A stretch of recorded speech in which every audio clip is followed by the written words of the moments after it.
You know, at Who Weekly, we're always diving into the latest rumors, like who's dating who, and who'll be on the next season of our favorite show. Well, here's one rumor we need to squash. The idea that Discover isn't widely accepted.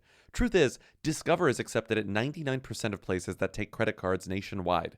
That means it's accepted basically anywhere across the country. Don't pay attention to every rumor out there, but remember, it does pay to Discover. Based on the February 2024 Nielsen report, learn more at discover.com/creditcard. You will dream it. Yo, they wanna know. Hey. Mia. Hey. Mia. Come on. Hey. I want to be famous. Welcome to Who Weekly, the podcast where you'll learn everything you need to know about the celebrities you don't. I'm Bobby Finger. I'm Lindsay Weber. And we have huge baby news, the hugest baby news in a long time. Nick Cannon has a new baby, which we knew Nick Cannon has a lot of kids, but we knew this baby was coming. He has new twins. He has new twins, and the twins have names, and those names, I don't know how to introduce these names without just saying, the names are Zion Cannon and Zillion Air Cannon. It's Zillion Air. Like Zillion Air Cannon. Zillion Air. And we thought Cannon. Powerful Queen was good. Little did we know what we had up his sleeve. I would say, like, I'm going to be bummed when Nick Cannon stops having babies, but I feel like that might just not happen. Yeah, it's not going to happen. I mean, He's on a roll, is what I'm saying. And he's got names up the wazoo. He's got so many names up his sleeve. what we have here is that either he or Abby De La Rosa misspelled zillionth, because that's what we're heading towards. What do you mean? The zillionth air. What do you mean? Zillionth air. Oh, you're saying air, like Heir. That's how it's spelled. Oh, it's not A-I-R. So it's not zillion A-I-R-E, like zillionaire. Lindsay, it's zillion air. It's zillion air. So in a way, it's like kind of a double entendre. Entendre. I know how to pronounce it. I just did it differently to be fun. In a way, it's a double entendre. Get it? I'm sorry. All I know is I can't wait for Rian Johnson's Knives Out 15 about this family, because they're all going to be fighting for Nick's riches. There are too many kids here. We've seen how this goes. This never goes well in fiction. To be fair, he's pretty rich. So, like, there's money to go around, you know? So at was least... Christopher Plummer. You know, I don't fear death, but oh God, I'd like to fix some of this before I go. Close the book with a flourish. I guess we'll see. And there was that other woman whose name I forgot, who was like the dancer on the one show. Yeah. Who was like, I'm pregnant too, and we haven't heard word one from her since that announcement. So she was either lying, or was just told to hush up before the baby is born and has a name. He has names ready. He doesn't need to, she doesn't need to hush. He's got names. There's going to be I'm telling you, this is going to make a really good movie at some point. Or a really good behind the music episode, if that exists in whatever year this happens. Oh, the other woman's name is Alyssa Scott. How could you not just think what Mariah is thinking about all this? How could you not just think about Mariah and think about, like, Mariah hearing about these, like, half siblings to her kids and being like, oh God, you know, like, Easter's getting crazy.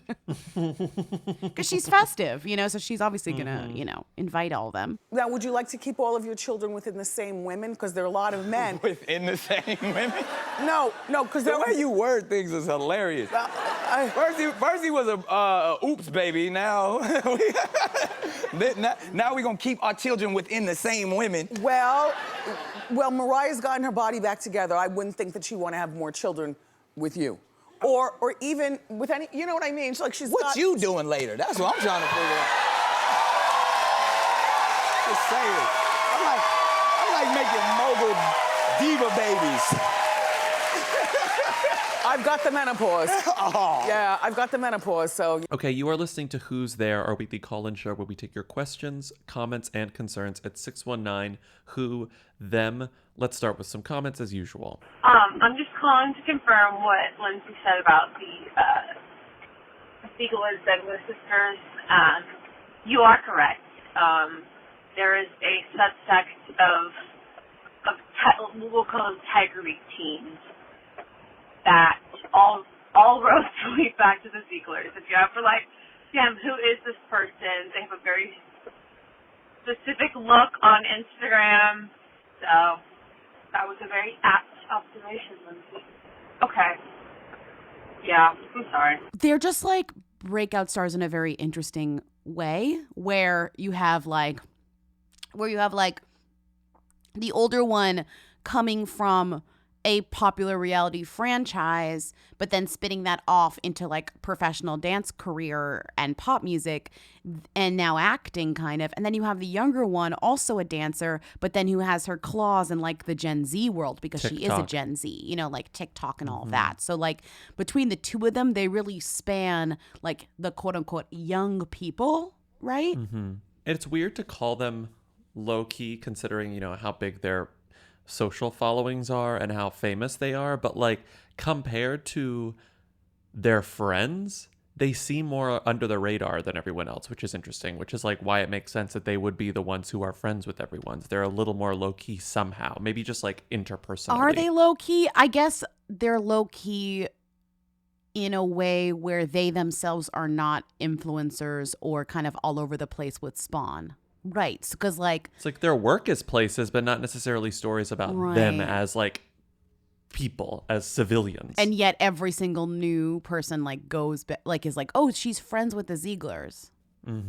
Is it because that we're just not places where they are? That might be it too. You know? Maybe, but we are on Just Jared.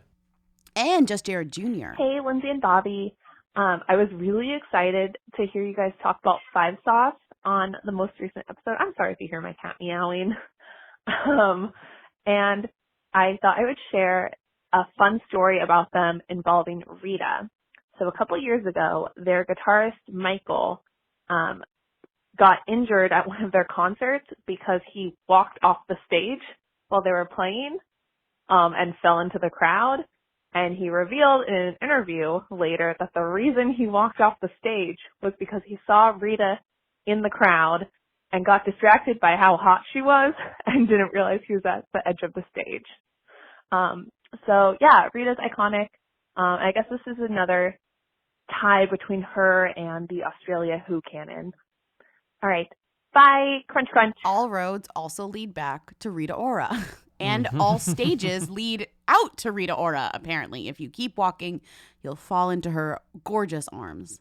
God, what Robert Frost didn't know, that like whenever the road got divided in the wood, one side led to the Ziegler sisters and the other side led to Rita Ora. That's like what the poem was actually about. Oh, I was wondering I've been wondering what it's about since middle school. As for which road was less traveled, we're not going to get into it, okay? That's a question that we can't answer. Comment also. No comment Time at all. will tell. The video, and I do remember this because I think like people falling memes, like people falling videos always like find their way to like my computer or my phone. So like even though I may not be a huge 5 Wait, Seconds what? of Summer fan, People falling videos find their way to your computer? You know, like those videos always go viral in some way. It doesn't matter who is falling off a stage like or when off of Jason something. Derulo Like, fell down the stairs of the Met. at the Met Gala, Which yeah. didn't like, happen, but yeah. My favorite video of what's his name? Kelsey Grammer falling off the stage whenever he's doing some like performance on stage. And he goes, "Oh dear Lord." Trip through It's a Small World pretending I was a UN interpreter. Oh, good Lord. Oh my God. Remember when Gemma Collins was presenting some award and she fell through like a hole in the stage? Yes.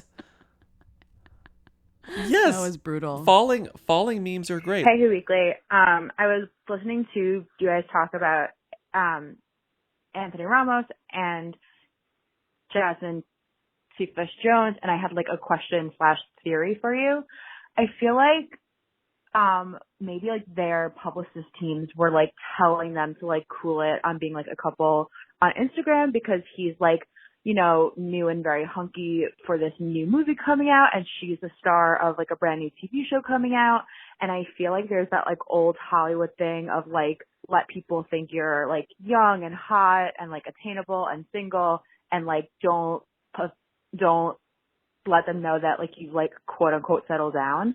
So that was my first theory, but I also didn't know whether that's like too much of like an old school Hollywood playbook, because now with like Instagram and like social, like that's like a little bit less believable. And so I was just like curious your thoughts and like on if that's still like a thing that happens in Hollywood and with the whole PR machine.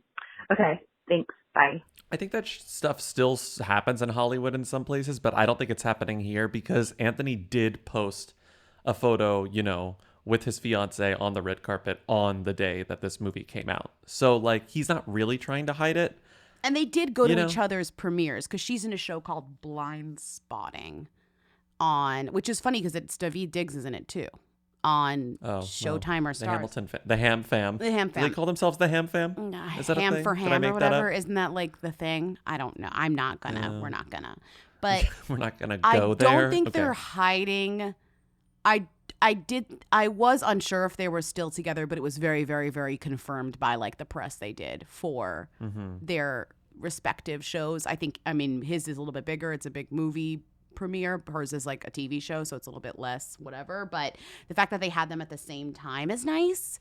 I get having a fake breakup to keep the heartthrobs heartthrobby, but almost don't you think that a couple that's like a power couple and like are both likable is more powerful than and more desirable than the Bachelor guy? Because like when it's a power couple, there's like it adds to the story a little bit more, and it also gives them more like it makes them sweeter almost. Like you take away kind of the threat of like it kind of dulls them in a way that's like America's Sweethearty way, you know. So I just wonder. I wonder what's more valuable. He's settling down. Right. He's hot and he's a sweetie who like loves his woman. Yeah. Right. Yeah. So I just wonder what's more at this point. You know, it's like, oh, we want to keep Henry Cavill a single hunk or whatever, versus if he dated Kaylee Cuoco, which he tried or whatever, if they had stayed together, that actually I feel like would have been good for both of them. You know, I mean, I think she's better off with her husband, and I'm sure she's much happier than if she was with Henry Cavill. But I mean, you know what I mean? Look how good it was for him to like build a computer. You know, if it was that humanizing to make him build a computer, him with like a steady partner is gonna do wonders for his career. But he's such a robot that one moment of anything human like humanized him to the nth degree, you know? Even if he was doing a robot thing, which is building a computer. Even if he did the robot, like the dance, the robot, people would be like, oh, that's so cute. He's so I know real. someone like him. Oh. That's so relatable. But I wonder if this reminds me of, I understand what the caller is saying, and I know that definitely happened. I know it definitely happened in Sex and the City whenever Samantha told Smith not to say anything about her and pretend to be single because it made him hotter to the young fans on TRL. But I think that that's happening less and less these days. And I don't know how to explain that, but the first thing I'm thinking of is just like, we have so much more access to these people. Like, it's harder to hide stuff these days. Like, it's too much work to hide stuff because everyone's out there. So it's sort of like, well, then how do we capitalize on what we have? Like, let's just make this work. Right. Look how many photos we got of Angelina Jolie leaving the supposed apartment of Johnny Lee Miller. Got another one, by the way. And we got pictures of Bennifer smooching at Nobu. So it's like, you're right. It's hard. It's easier said than done. And the idea of having a fake couple is so much more, or hiding a couple being together is so much more, I feel like, inconceivable now than it was back then, when that was like more of a thing, when it was like an old Hollywood thing. When you knew the outlets, the like handful of like magazines and whatever who were going to be writing about you, and you knew how to like Tell control their narratives. Right. Just like say, you don't can't do that this. anymore. Yeah. There's less of a control element. You know, there's just more places for shit to go. And there's more camera phones, honestly. Right. Smith Jerrod was only talking to Lala Anthony on TRL. He wasn't going on Instagram. He wasn't going on TikTok. And he wasn't being covered by, just Jerrod Jr. Absolute hunk. The absolute hunk. Oh, Smith is always in that rag. Yeah, but this time, he's gay. Oh. Boys, night out. Smith Jerrod cozies up to Broadway dancer Marcus Adant, an unidentified older gay gentleman. Okay, one more comment, and then we can move on. Actually, a lot of comments. Lindsay, I'm not sure which one you're going to play, but there are so many.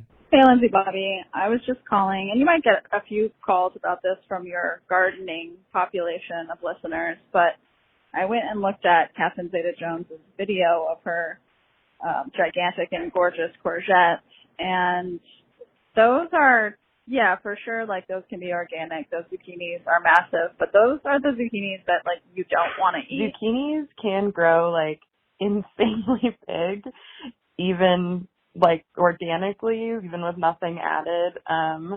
You truly, like, as soon as they're big enough, you have to pick them pretty much immediately. They just get kind of, like, big and starchy and flavorless, and sometimes they can even end up kind of, like, bitter. And I mean, if you think about the way that you would cut up a zucchini to cook, you'd cut it into slices, maybe cut it into like half moons. You know, if the zucchini is that big, think about cutting that up to eat. You'd end up with so much of the like kind of starchy middle part, and it's really not very good. Zucchini is the easiest thing to grow. I have grown massive zucchinis just because I couldn't see them. They were under too many leaves. And they just keep going. They'll just become gigantic. I don't have like skills. They just do that. So, Lindsay, don't worry if you can't grow anything that big, because there's a reason that they're grown to the size that they are when you find them in the store. It's because the skin is edible and there's no seeds on the inside, so you can just slice them and, you know, cook as is instead of spending an hour de-seeding with them. Okay, there's your gardening. I can't garden, so I don't know why I'm pretending I can. See, crunch, crunch, bye. It's easy to grow extremely large courgettes in your garden. The problem is when they get extremely large, they're nasty. They taste bad. They're a terrible texture.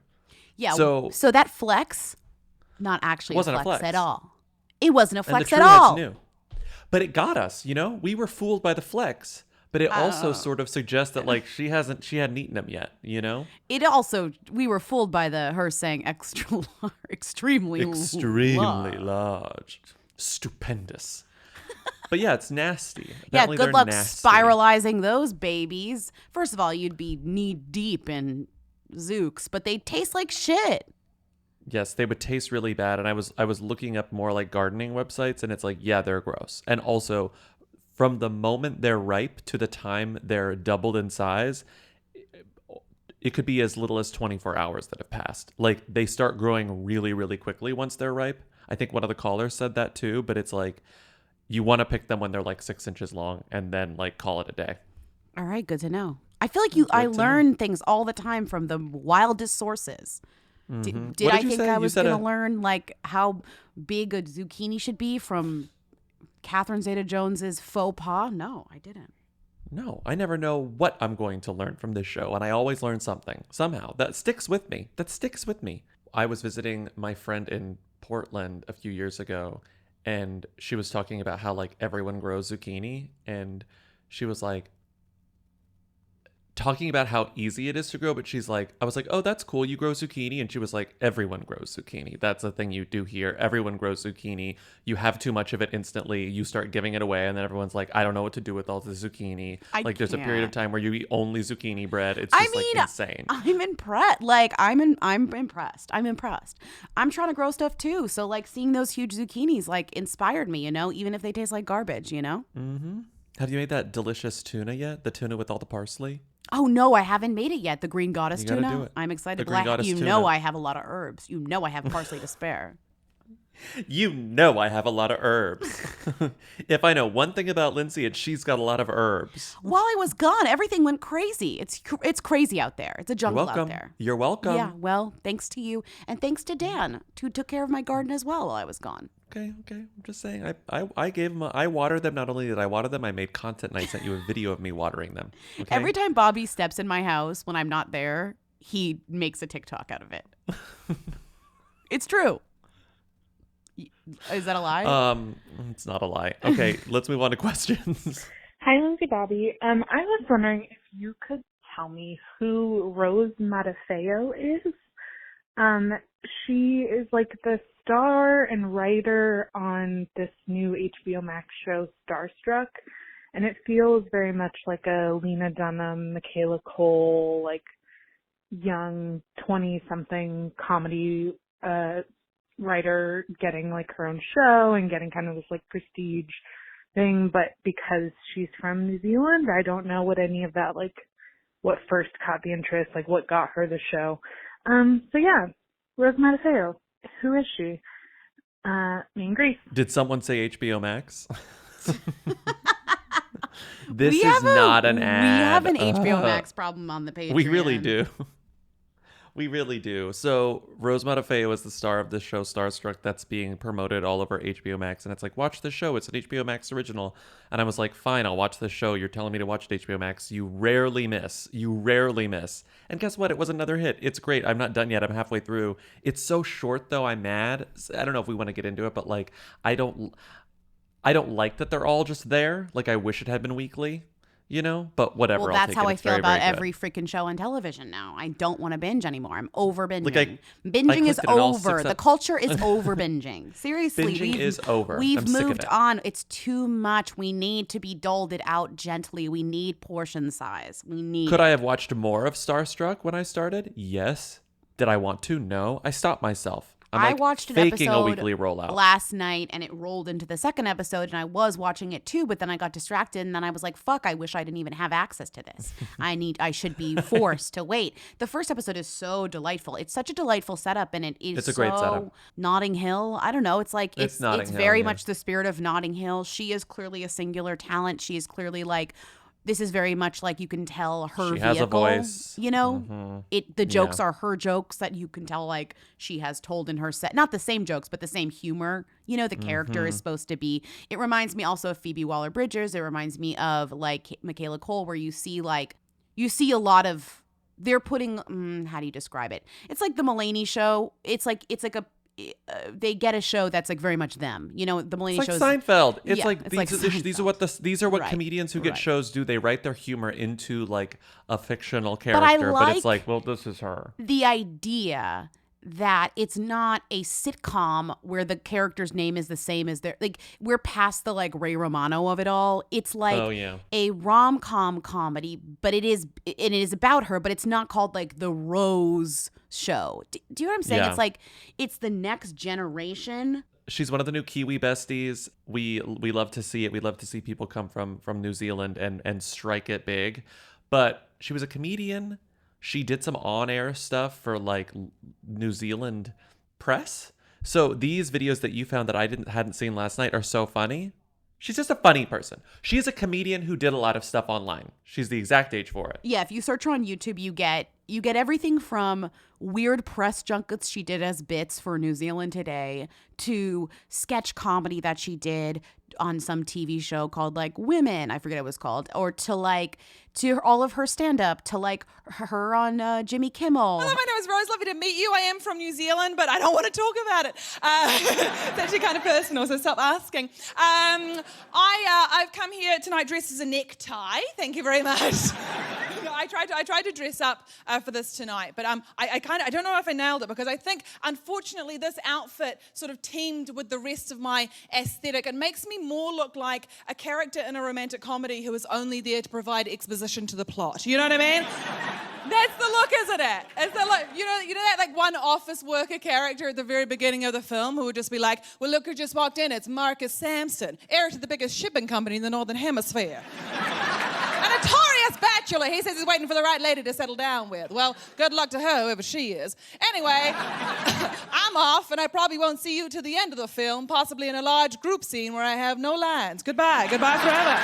Goodbye. So many videos. It's kind of nice because when people are seeing this show, maybe it feels like it came out of nowhere, which I think a lot of streaming tends to feel like it came out of nowhere if it's not the Westworld, you know? Mm-hmm. And then you search her and you're like, oh, this girl's been like churning all along, you know? She was on a sketch comedy show for like 3 years before even getting this. That was like 3 seasons long, called Funny Girls. Like, it was a sketch comedy show on New Zealand women. TV. I said women something, but I'm close. No, Funny Lindsay? Girls. Sorry. I'm sorry. No, Lindsay, they're funny girls. Hi, Lindsay Bobby. Yesterday I was watching a YouTube video that's like, you know, a list of things or a countdown or whatever, and it had the same like lady's voice as every other list video. And I asked my friend, and she was like, oh yeah, Miss Mojo, which is a YouTube channel that I have heard of. So I have a two-part question. Number one, is Miss Mojo is the voice of Who Are Them? But also more importantly, is Miss Mojo's voice a human or a robot voice? Because that voice is everywhere on every single YouTube channel doing countdown shit. And like, it can't be a real person, right? So if you can please figure this out, I'd appreciate it. Living Without a Laptop and Tim Tebow Lesbian.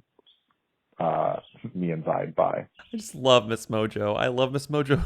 Didn't we do this with Mr. Mojo? Or didn't we do this with didn't we do this already? I don't think we've ever talked about Miss Mojo. I don't think we we've have. ever talked about Miss Mojo. I think we have. Just like listen to this voice. This voice, and it's not just one voice though, caller. It's a lot of voices, but they all do sound the same. Here's one. Welcome to Ms. Mojo. And today we're counting down our picks for the top 10 cruel summer moments. Welcome to Ms. Mojo. And today we're counting down our picks for the top 10 Lucifer running gags. Welcome to Ms. Mojo. And today we're counting down our picks for the top 20 funniest ways TV shows hid pregnancies. The House of Mouse is certainly well versed in the art of damage control. Welcome to Ms. Mojo, and today we're counting down our picks for the top 10 Disney Channel controversies and scandals. You've heard this voice, right? No, this voice is I everywhere. know, but I'm like, is Ms. Mojo the ancestor to like the TikTok robot voice, you know? You know, and now there's a new TikTok robot voice that's supposed to sound more casual, but just sounds worse. Wait, there's a new one? Yeah. No, there's a new TikTok voice? Yeah, there's a new voice. Oh my God. I know. Oh my God. I know. Want to know how hot summer is in Phoenix, Arizona? No, I haven't done that yet. But Ms. Mojo is a Canadian company, which I didn't know until I was looking all of this up. It's a Canadian company that Why is just, is it Ms. gone off and... like Ms. Pac-Man? I really don't understand. Why is it Mojo? Why is it anything? Why does this exist? See, the answers I have to those questions are I don't know. Ms. Mojo was founded for women and fan culture, which is just like, oh, things that are feminine, but it's like, oh, I guess that's a little annoying, but okay, sure. But there are just so many of them. They make lists about everything, and all of them have a voice like that, but there are different people who provide those voices. They are just told to speak in the same like cadence and delivery, which is very like YouTube delivery. If you go to the Watch Mojo Wikipedia, the history of it starts, according to the company's biography, the 10-year overnight success, an entrepreneurship's manifesto, how Watch Mojo built the most successful media brand. Watch Mojo's vision is, quote, to inform and entertain, with a mission to provide a video on every topic. Every topic? According to the company's mythologizing, here are the facts of their history. Right, literally. Ridiculous. I'm sure they make so much money. They really churn out the vids.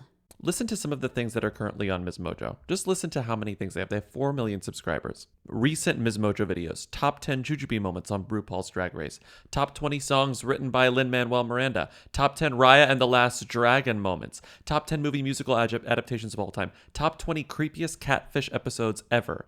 Top 10 epic ballet scenes in movies. How could there be more than 10 epic ballet scenes in movies? Top 20 Jenna Johnson performances on Dancing with the Stars, okay? Top 10 hilarious Modern Family running gags. The top 10 sexiest female movie characters of the 90s. The top 10 things to remember before watching Loki. The top 10 funniest fails. You know, like, she's giving us everything. She literally is giving us everything. And by she, I mean a room full of 25 editors. Oh, you think there's just 25 in that room? Patrick J. Adams delivered his new baby with wife Troian Bellasario in the hospital parking lot. Crunch, crunch. People's headline, Troian Bellasario and husband Patrick J. Adams detail the crazy car birth of their second child. Subhead, quote, there was no room for panic, said Patrick J. Adams. I'm like, sounds like there was, I mean, if that were me, there's plenty of room for panic. There's always room for panic. Also, it's such a waste because she told the story on her pal Katie Lowe's podcast. Do not, Lindsay. I'm going to reach through. I'm going to reach Katie's through crib. And poke you on It's Katie's the head. crib. Just poke for speaking like a tabloid reporter. I mean, she spoke to her pal Katie Lowe's. It's like you sounded like an Us Weekly writer. I was reading it from E! News. She told the story on Katie's Crib podcast. She gave the exclusive to this podcast, Katie's Crib. I love the exclusive. I don't know why we didn't get it. We never get any exclusives like I think this that's nice, though. from Troian That's Bellasario. That's a really generous move from a famous person to your non-famous podcast host friend, and just be like, I'll drop the news that my Suits star husband helped me deliver my baby in the car. He's not to only just you. Suits star husband, he's Meghan Markle love interest, Suits They star went to husband. the wedding. Both right. of them went to the They wedding. went to the wedding. And Troian is Pretty Little Liars, most famous for Pretty Little Liars, right? How are all the Pretty Little Liars doing? I feel like we have like Ashley Benson. Ashley Benson's dating Ammerman. What's her face had a baby. What's her face? Come on. You doing okay there? Yeah, what's her face? She had a baby too. We saw her Architectural Digest house with her like gay best friend designer. What's her name? Holly Marie Combs? No. Bianca Lawson. No, she was no. Laura Layton. No. Shay Mitchell? Yes. Hi, AD. I'm Shay Mitchell, and welcome to my home. Dun dun dun. Lucy Hale has a lot of kids, aka a lot of pilots under her belt. When she says I gave birth, she means she filmed another pilot. It is a lot of work. But Troian is the one we're talking about now. She gave birth in the car. Are you going to play? You're probably going to play the clip. I remember like pressing my head into the headrest and just trying to make my head go through the headrest. Something was going on in my body where, I remember with the contractions, which are painful, like fluid would come out. I turned to Patrick, heaving, and I was like, don't laugh, I shit my pants. So we get to the valet area in Cedars-Sinai. I jump out, and because she's gone to the bathroom now, I'm like, well, we need a wheelchair. I get up to the guy and I say, hey man, this is happening. It's all happening in the car. And Megan has no idea this happened. And she never will. I slept in a terrible bed at one of our dates this story. I won't reveal where it was because I don't want to be super rude, but the bed was absolutely horrendous. Big dip in the middle. I was always like rolling into the center. It was so bad. My back hurt so bad when I woke up. And guess what? When I got home, my favorite part of being home was getting in bed. Yeah, I you was were like back finally, into my mattress. It's real. Yeah. It's a real bed that was chosen for me based on a quiz, the Helix quiz. Right. And sometimes when people use my mattress, they're like, that's a little soft. And I'm like, yeah, it's made for me, not for you. For you. Which actually even drives home the fact that it's so made for me. You know what I mean? I kind of relish in the I don't want my friends to be uncomfortable, but I'm like, I kind of am like celebrating the fact that it's like for my body, not for yours. I just sleep so much better on my own mattress than literally any other mattress. And that's because Helix mattresses rock. I wake up, my back doesn't hurt. I wake up, I don't have night sweats. I wake up and I'm thrilled. I wake up and I say, I love you, Helix. That's so incredible. If you want to experience the joy that I experience every time I get in bed, the and satisfaction, every time I get out of bed, you should go to helixsleep.com/who because you will get 25% off site-wide plus 2 free dream pillows with any mattress purchase. Plus, get a free bedding bundle, which includes 2 dream pillows, a sheet set, and a mattress protector with any Luxe or Elite mattress order at helixsleep.com/who. That's helixsleep.com/who. This podcast is brought to you by Squarespace. Can't imagine it any other way. WhoWeekly.us is a Squarespace. It will always be a Squarespace. We love our Squarespace. Even if they said no more advertising on this podcast, we would still have it be a Squarespace because honestly, it's just the easiest, sanest way to have a website on the internet at this point. Yeah. I really can't think of another option. No, I wouldn't even know how to do another option at this point. It's like it is a perfect way. I know they have all the features I need. If there's a new feature that I need somehow in the future, I know that they're going to have it. Let's say there's something we need to do on this website that I can't even think of right now. I know that in the future technology advances, that they will have our back. I trust that Squarespace will keep up. Well, because right now it's like, we have our tour dates that we're able to change on a whim, which we need to. But Squarespace does plenty of other things. They've got, you could do a course, you could host a course, you could do analytics, you could do email campaigns, you can take payments, you can sell stuff. I mean, it's like we could do whatever we wanted on Squarespace, and I am actually comforted knowing that I could do that in the future. Yeah. So head to squarespace.com for a free trial. And when you're ready to launch, go to squarespace.com/who and save 10% on your first purchase of a website or domain. That's 10% off your first purchase of a website or domain. Hey, Weekly.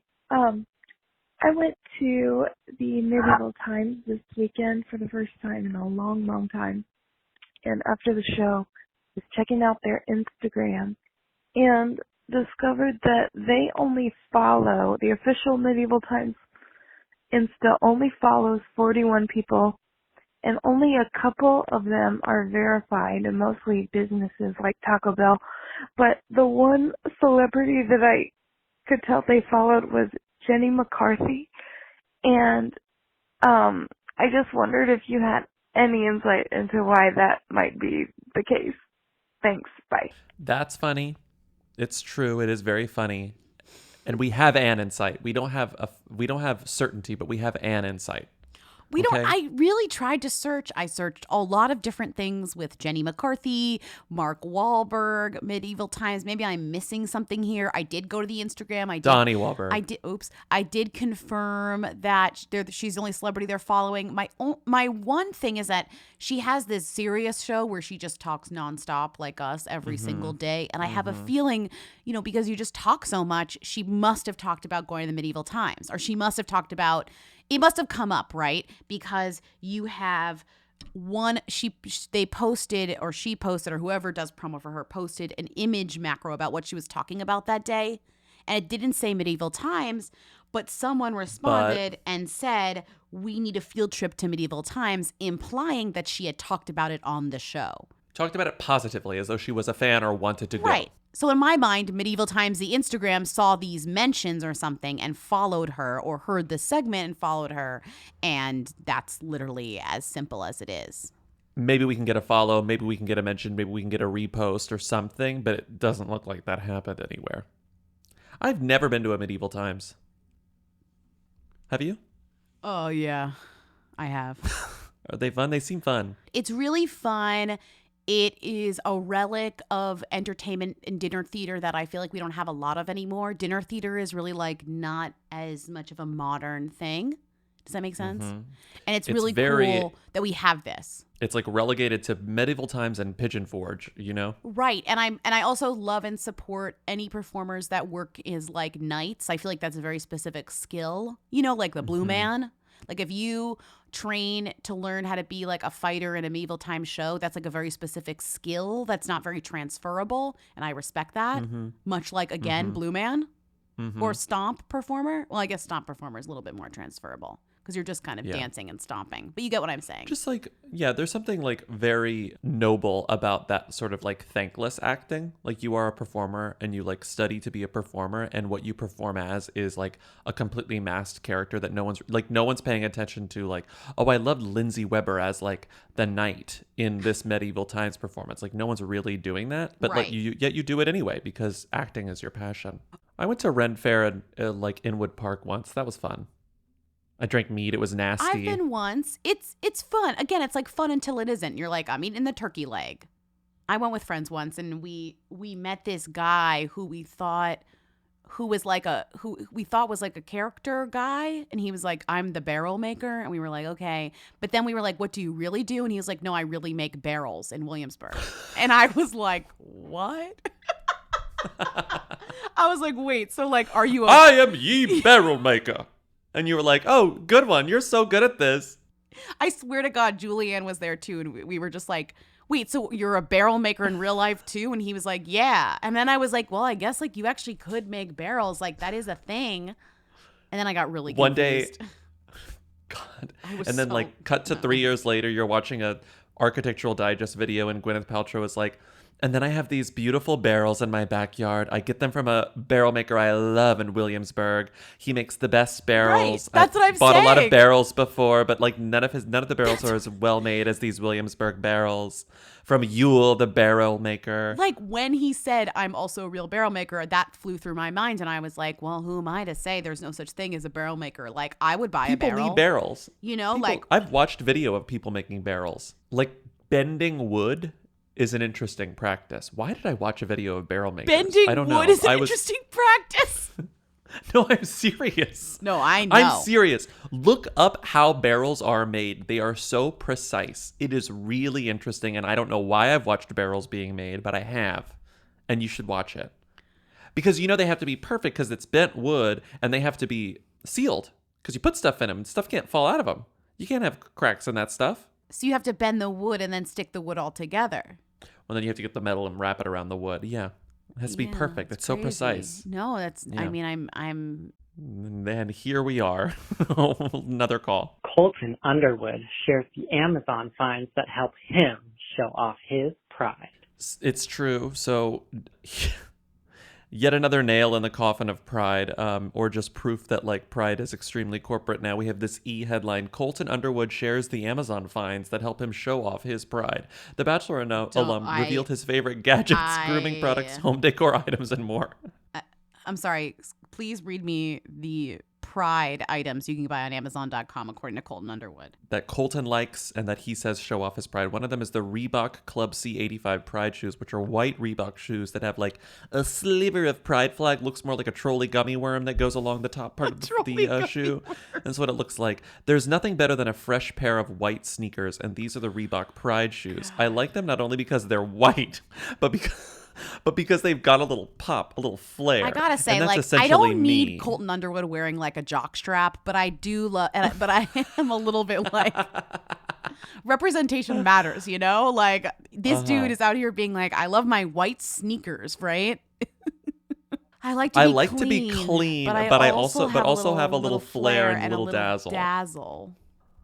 Like, I don't think that's Colton Underwood. And then we have an Adidas fanny pack. Okay. I have this fanny pack because fanny packs are coming back in style and everyone needs a good one for this summer. For me, I know my pockets get full and I feel like the shorts get shorter and shorter and the pockets get more shallow. So you don't have a lot of room to put in your wallet, cell phone, and keys. Short shorts. Short inseam. That is gay, canonically. Yeah, I know. I'm just saying, show me a photo. Show me the receipts, Colton. I don't see him wearing those shoes or this fanny pack on his Instagram. Then the next thing he has are black Bose wireless Bluetooth headphones. There's nothing queer about that. There's nothing queer about that. That's true. That is. Why does that make you pride? Okay, then the Bose Fitbit, Quiet not Comfort queer. 35-2 wireless Bluetooth headphones are not queer. Also not queer, the Fitbit Charge 4 fitness and activity tracker with built-in GPS, heart rate, sleep, and swim tracking. It's not. No. And then he just like throws in these red wine glasses. Wait, hold and on. He goes, Right now, going for a walk, working out, and just breaking a sweat is something for me that's very important to my health and also my pride. Words stopped mattering a long time ago. Like, the moment Twitter was invented, words started losing all meaning. Okay, Wait, these glasses are actually kind of gay. Why are they gay? Because there's something about drinking wine out of a glass that has a little bit more of an edge to it that isn't your typical clear crystal glass. They're great. I didn't say that. He said that. They're a little iridescent, so they kind of show like many colors and the light. But I'm not sure that I'd call them gay. I'm not sure that I'd call them. I'm not. This white noise machine. Okay, I will give the white noise machine. That's queer. Okay, white noise machine is gay culture, No, it's and I not. can't explain it, but it is. Yes, it is. It's not. Is it? So, at these Epsom salts, the eucalyptus and lavender Epsom salts, I almost want to say they're gay. He says, a way I've sort of taught myself to give myself some self-love is to give myself some spa nights and take care of my body. He said myself how many times? A way I've taught myself to give myself some self-love is to give myself spa nights. Okay, that's babbling. That's queer. Self-care. Okay? Self-care is queer. Not knowing when to shut up. That's queer. Okay, self-care is queer. Honestly, 6 pounds of salt is queer. No, it's not. Unless if you use it to clear your driveway, though, it's not queer. It's not queer. Okay. It's not queer. Okay. Homesick. The idea of being homesick is queer. I will say that's queer culture, being homesick. Okay. Is? Yeah, for sure. Yeah. Again, I can't explain why, but it's queer. Okay. Homesick candles, however, I don't know that that's queer, but maybe. But scents of spruce, needle, cinnamon is not queer. That's not queer. Okay. That scent is not queer. I'm sorry. Okay.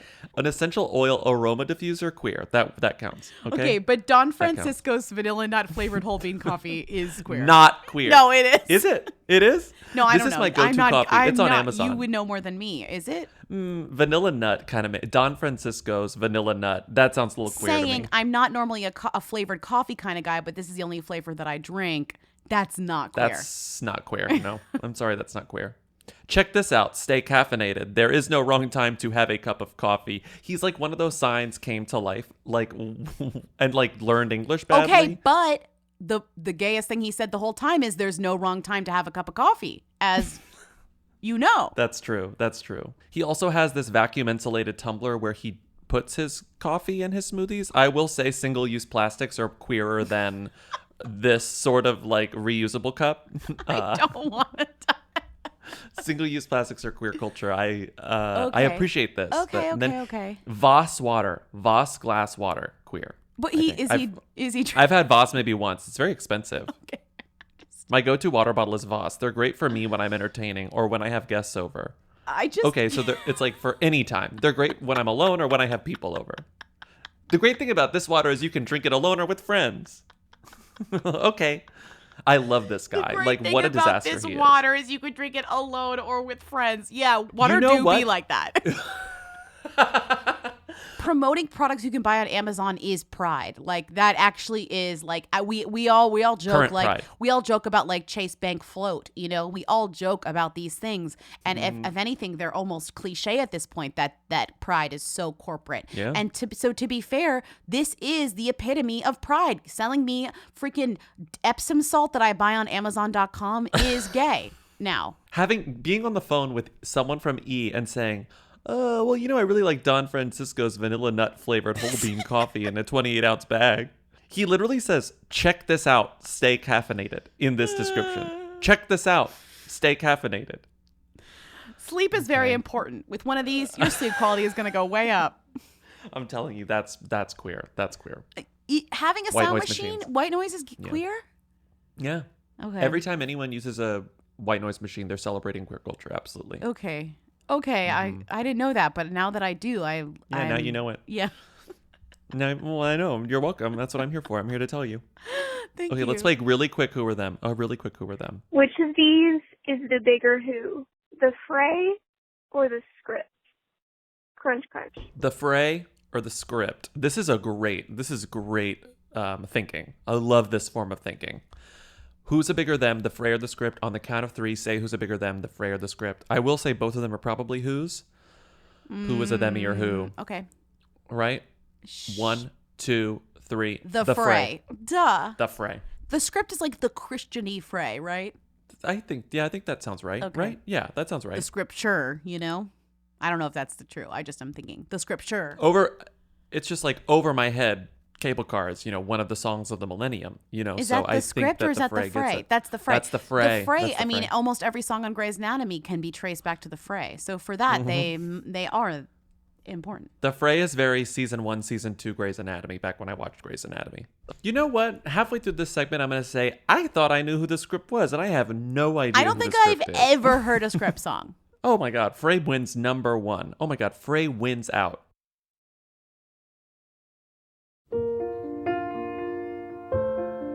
Tankinis. Who were them? Crunch, crunch. Tankinis, who were them? 1, 2, 3. Who? Them? No. Oh. Who? Tankinis or who's? Okay. Because they're always trying to make them a thing, and they're always like the trend that won't stick. Everybody wants to just go back to wear a normal bikini. Nobody really wants to wear a tankini. Is just like it's still bikini bottoms, but the top's just a tank top. Yeah, right. With it's longer on top, Okay. Yeah. And it's kind of a forever trend, but it really has overstayed its welcome, I think, the tankini. Mm-hmm. And also, it's bikini, and then they took it away. And also, I just feel like tankini is just, even the word, it's not even a real word. It's a bastardization of bikini, right? I feel like the trend where the bathing suit bottoms got higher versus the top getting lower, meaning like high-waisted bikini, that's more of a thing now. It's like raise up the bottoms instead of pull down the tops. Is Anna Paquin a who or a them? I think she's a them, but I don't know. Live and love, read a laptop. I know we've done this before because when I For sure. put the call into the folder, it asked me if I wanted to make a copy because it's already had an Anna Paquin who or them call. And not only did I want to make a copy, when I made a copy, it says copy 2, meaning there are 2 other calls. There are more than one calls about this in here. It's worth doing as many times as we get calls. Anna Paquin Anna Paquin, I think, sort of ebbs and flows. It's never quite clear what Anna Paquin is. True. Or what Is she she's flacking doing, or what still? flack is. Is she I flack? think she's still flacking. Prime was like, we'll take flack. We'll take the flack. They took the flack. They really took the flack. You know they took the flack from? Remember what it was on? You're like, it's the flack. What? No. Pop. Oh, was it on Pop. was. So they Mhm. bought flack. They said, "Oh, we'll Schitt's Creek this thing and get this flack from Pop." I'm not sure that they bought flack. I think that I think Pop left flack out on the curb, like whenever you're living in an apartment and you just want someone to take it. To flack. And they put up a sign that said free, clean, free, no bed bugs, and Amazon took flack. I still have no idea what flack is. No, I have an idea. It's like she's a crisis PR, but she's Prime Anna really Paquin. is a streaming service that is all of the VHSs left out on the street, you know? It's like, it really is the embodiment of... So is Netflix at this point, honestly. No, Netflix is like not even... Those VHSs weren't even made. Like, those don't even exist. No one even would ever buy Prime, those. this is what it is. Prime is the VHSs left out on the street. Netflix is the DVDs left out on the street. Truly. No, Prime... And- Netflix is the DVDs left in the Blockbuster that closed. You know, like, they had to go somewhere. Prime is the VHSs that your parents put out after years of trying to get you to take them to your new apartment, even though you don't have a VHS player and you never will. Yeah, exactly. VCR, Lindsay. Oh, VCR. what'd I say? VHS player. Okay, Anna Paquin, I'm who so were them? Gen Z, I don't even know what a VHR is. Anna Paquin, who were them? 1, 2, 3. Who? Them. Oh.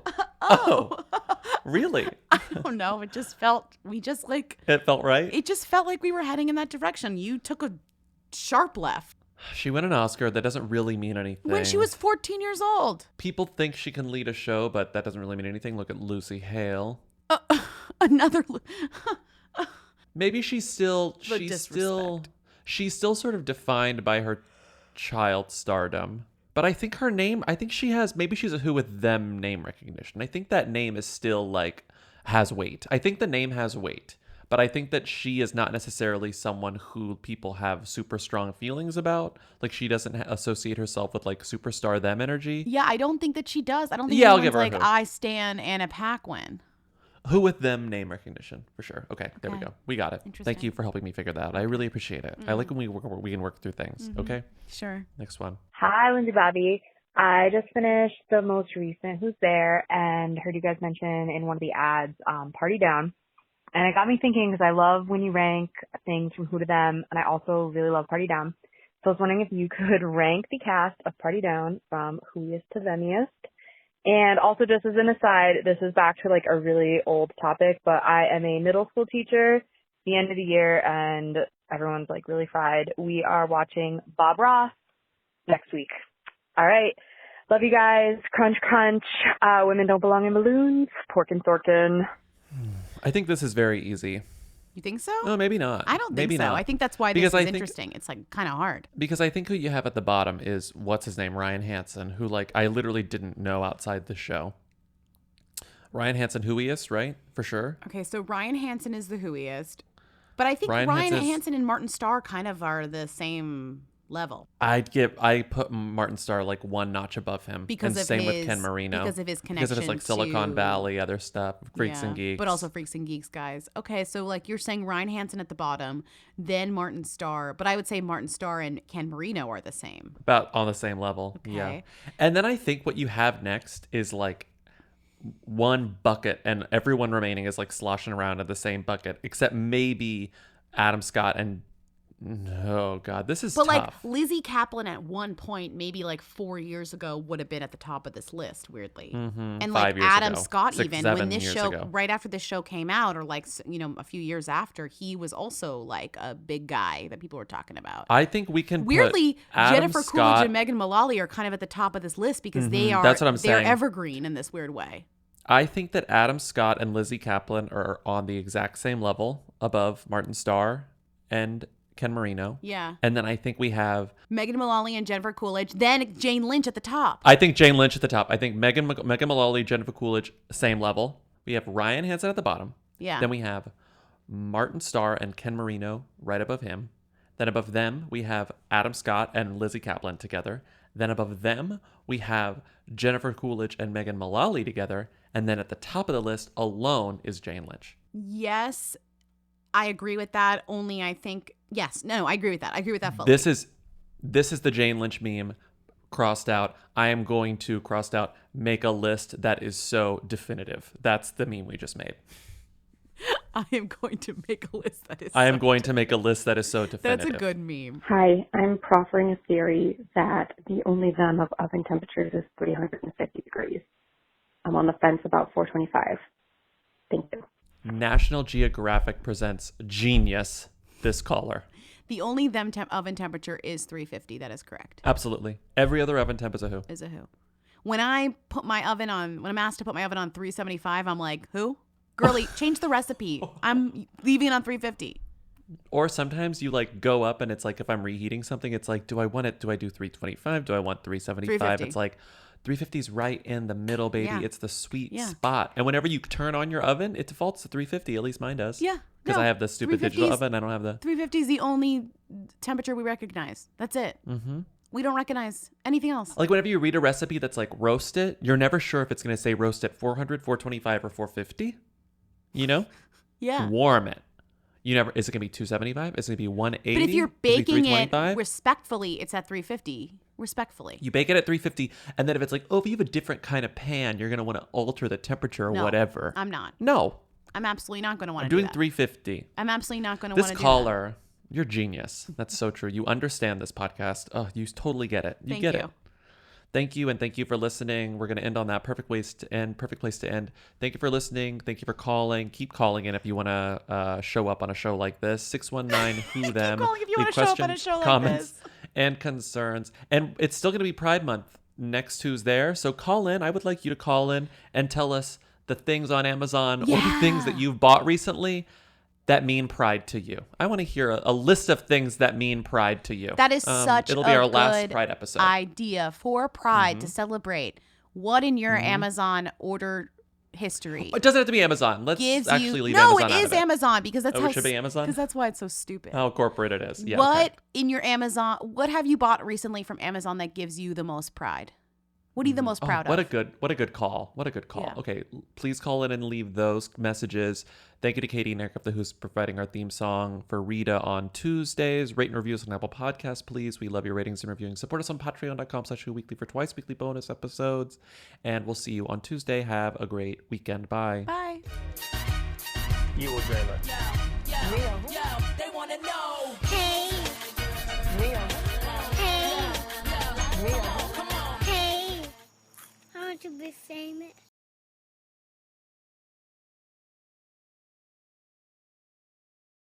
Hey guys, I feel like this should probably go to Dumois instead, but I just wanted to call you guys and let you know that I saw Maggie Gyllenhaal at Pastis and she looked amazing. That's all. Crunch, crunch. This Entertainment Weekly headline is hot off the presses. Salma Hayek fondly recalls her pet owl vomiting a ball of rat hair on Harry Styles. Quote, the actress says the singer-songwriter was super cool about the situation. Crunch, crunch. Hi, Lindsay and Bobby. This message is mostly for Lindsay. Just a friendly reminder that Boss Baby 2, Family Business, comes out July 2nd. So get ready. Unclear if you will support the sequel due to the Alec Baldwin situation, but nonetheless, July 2nd, it's happening. Crunch, crunch.